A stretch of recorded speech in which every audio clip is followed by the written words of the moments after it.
नमस्कार साथियों, हंस सोहिनी जीके क्लासेज में आप सभी लोगों का हार्दिक स्वागत। मैं रणवीर सिंह राठौड़ और हम लोग साथियों आज एक बहुत ही महत्वपूर्ण टॉपिक पढ़ने वाले हैं और वो है भूगोल का टॉपिक। और वैसे सौर मंडल साथियों करते हैं शुरू सौर मंडल को, और सौर मंडल के बारे में कुछ बेहतरीन फैक्ट एक छोटी सी कक्षा में पूरा सौर मंडल आप लोगों को बताने वाला हूं। तो तैयार हो जाइए और करते हैं शुरू, अपने सीधा आ जाते हैं सौर मंडल पर। साथियों सौर मंडल किसे कहते हैं, सबसे पहली इंपॉर्टेंट बात तो यही है। तो छोटी छोटी बातें हम लोग आराम से जानते हैं कि ग्रहों, देखो सूर्य के चक्कर लगाने वाले क्या होते हैं। सौरमंडल की बात हम करना चाहें तो सबसे पहले सौरमंडल लेते हैं। सूर्य के चक्कर लगाने वाले ग्रह है, देखो ग्रहों बहुवचन आ गया, उल्का पिंडों, धूम्रकेतुओं व अन्य आकाशीय जो पिंड है इनके समूह को क्या कहते हैं साथियों, सौरमंडल कहते हैं। तो पहला बिंदु ये। दूसरी बात निर्माण काल, यानी हमारे सौरमंडल का निर्माण काल कब से है, तो 4.6 बिलियन वर्ष पहले इसका निर्माण काल हो चुका था, यानी 1 बिलियन यानी 1 अरब, ठीक है।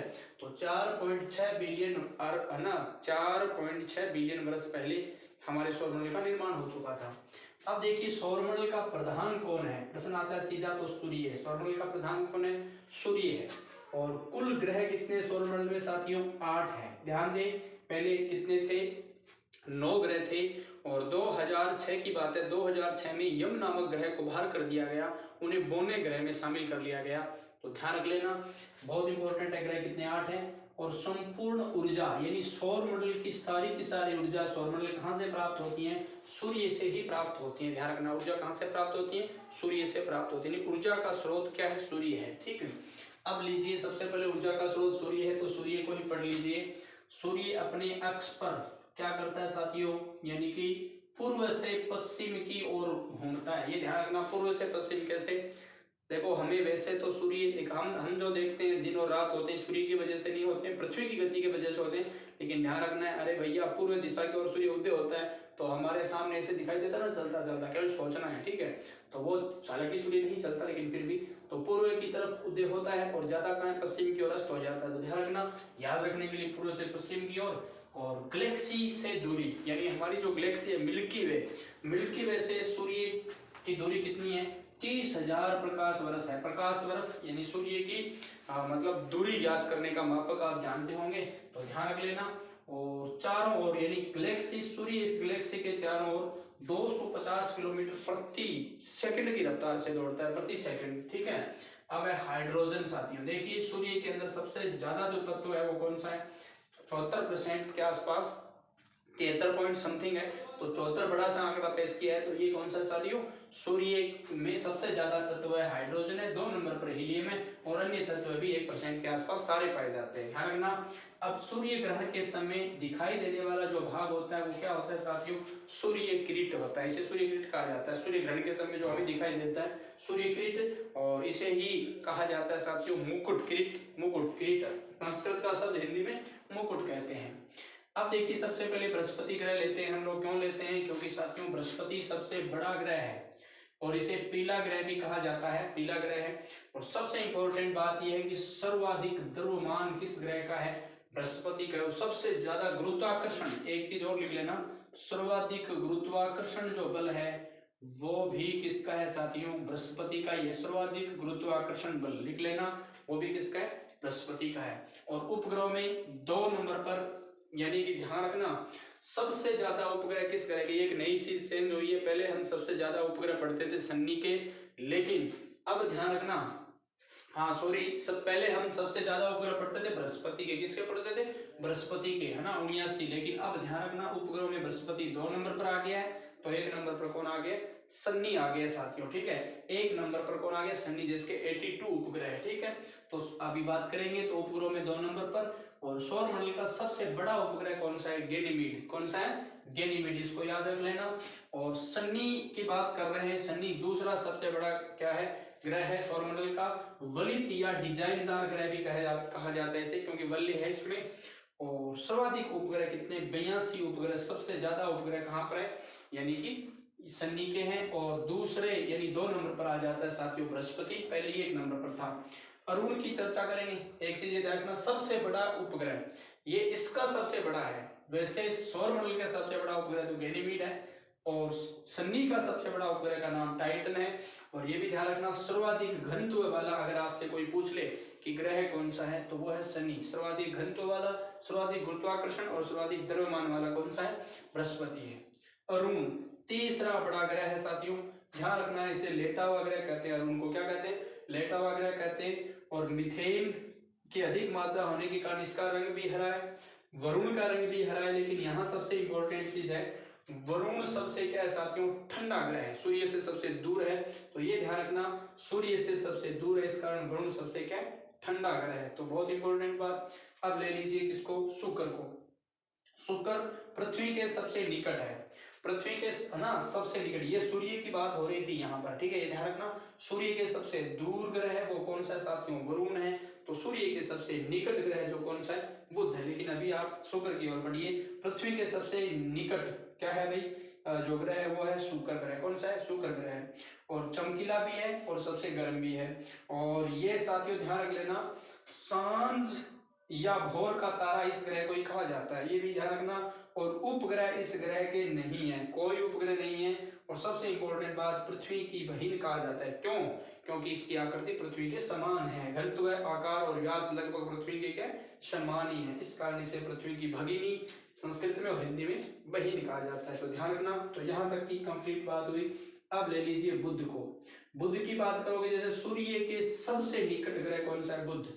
पृथ्वी के सबसे निकट कौन सा है? शुक्र। ठीक है। सूर्य के सबसे दूर ग्रह कौन सा है? वरुण। कौन सा भाई? वरुण है, ध्यान रख लेना, बहुत इंपॉर्टेंट है।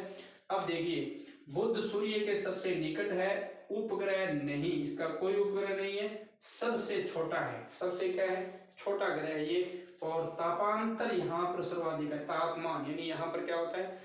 रात को बहुत ज्यादा ठंड होती है और दिन में बहुत ज्यादा गर्मी होती है, तो ये तापांतर सबसे ज्यादा है। और सूर्य की परिक्रमा सबसे कम समय में पूरा करता है, कितने दिनों में? 88 दिनों में। कौन पूरा कर देता है? ये बुध। ठीक है, सूर्य के सबसे निकट है, इस वजह से परिक्रमा सबसे जल्दी यही पूरी करेगा। सूर्य से जो दूर होगा, सबसे दूर, तो वो यानी कि अपन बात करते हैं सूर्य से सबसे दूर वरुण है, तो ये सबसे बाद में है ना, मतलब एक तरीके से सबसे ज्यादा समय लेगा सूर्य का भ्रमण करने के लिए। ठीक है, तो ये बातें कुछ इंपॉर्टेंट थी जो मैंने आपको यहाँ पर बता दी है। चंद्रमा की बात करोगे साथियों, पृथ्वी का चंद्रमा एक क्या है? उपग्रह है। ठीक है, और जीवाश्म ग्रह है, इसे जीवाश्म ग्रह भी कहा जाता है। पृथ्वी के चक्कर 27.8 दिनों में ये क्या कर देता है? पूरा। और पिछला जो भाग है धूल का मैदान कहा जाता है, जिसे शांति सागर कहते हैं। और पृथ्वी के सबसे निकट जब ये होता है ना बुध, तो ऐसी स्थिति को सुपर मून कहा जाता है। क्या कहा जाता है? सुपर मून कहा जाता है। तो ये भी बात ध्यान रखना। और अब देखिए, जिस पर हम रहते हैं उसको पढ़ना तो बहुत जरूरी है। पृथ्वी एकमात्र जीवन, ठीक है, यानी एकमात्र ऐसा ग्रह जिस पर जीवन विद्यमान है। और पांचवा सबसे बड़ा है, कोई महत्वपूर्ण नहीं, लेकिन सबसे इंपॉर्टेंट ये ध्यान रखना, पृथ्वी पर एकमात्र जीवन विद्यमान। हम जीवित तो है, तो जीवन यहीं पर विद्यमान है। कहाँ पर? पृथ्वी पर।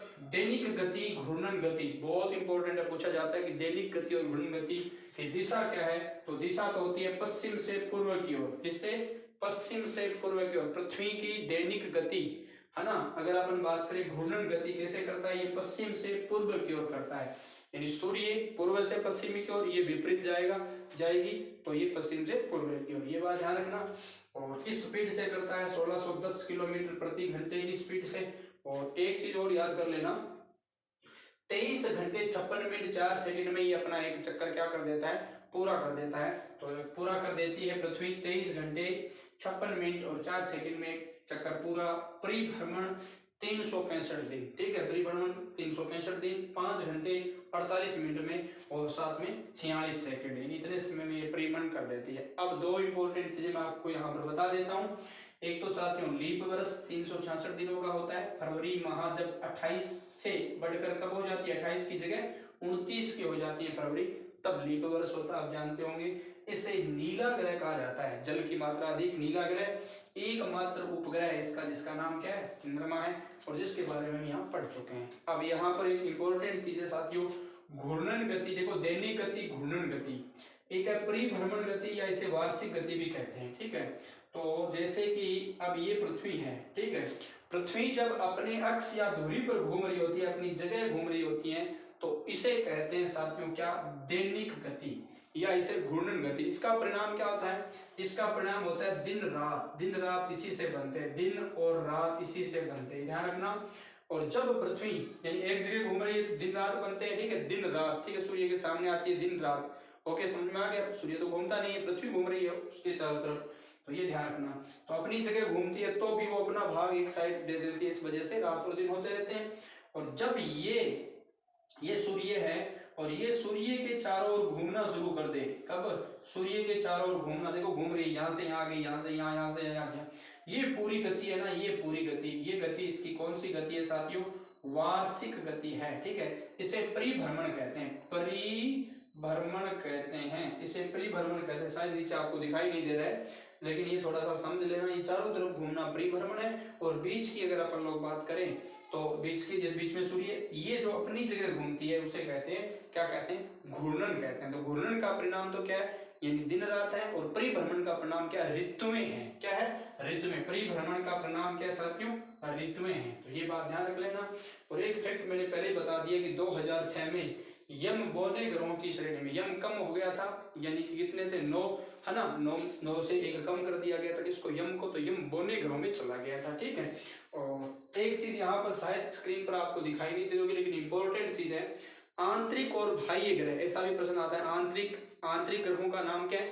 पार्थिव ग्रह। हेडिंग डाल लेना आप लोग खुद ही और लिख लेना, बुध, शुक्र, पृथ्वी और मंगल, ये आंतरिक ग्रह है। बुध, शुक्र, पृथ्वी और मंगल आंतरिक ग्रह है, इन्हें पार्थिव ग्रह भी कहते हैं, ठीक है। और बाकी चारों बचे हुए आपके कौन से साथियों? बाह्य ग्रह, बृहस्पति, उसके बाद शनि, उसके बाद वरुण और अरुण, यानी अरुण और वरुण दोनों, ठीक है। तो ये चारों आपके क्या है? बाह्य ग्रह। और इन्हें बृहस्पति ग्रह भी कहते हैं, बृहस्पति ग्रह भी कहते हैं। बृहस्पति के समान है वो, और ये पृथ्वी के समान है, तो पार्थिव वो बृहस्पति, ठीक है, बाह्य और आंतरिक, ठीक है। तो ये भी आप याद रखना। तो ये था, मैंने एक छोटे सी कक्षा में आप लोगों को साथियों पूरी तरह से बताने की कोशिश की है। और सबसे अधिक मैंने आपको द्रव्यमान वाली बात बताई है, सबसे कम द्रव्यमान इसका है, सबसे कम द्रव्यमान, ठीक है, बुध का है। तो ये ध्यान रखना, द्रव्यमान की बात हम कर रहे हैं, तो ये इसका है। तो ये थी आपकी एक छोटी सी क्लास साथियों, शायद अच्छी लगी होगी आप लोगों को। अब मैं आपसे इजाजत चाहूंगा। जय हिंद, जय भारत, वंदे मातरम, जय हिंद की घोषणा साथियों। थैंक्स, धन्यवाद।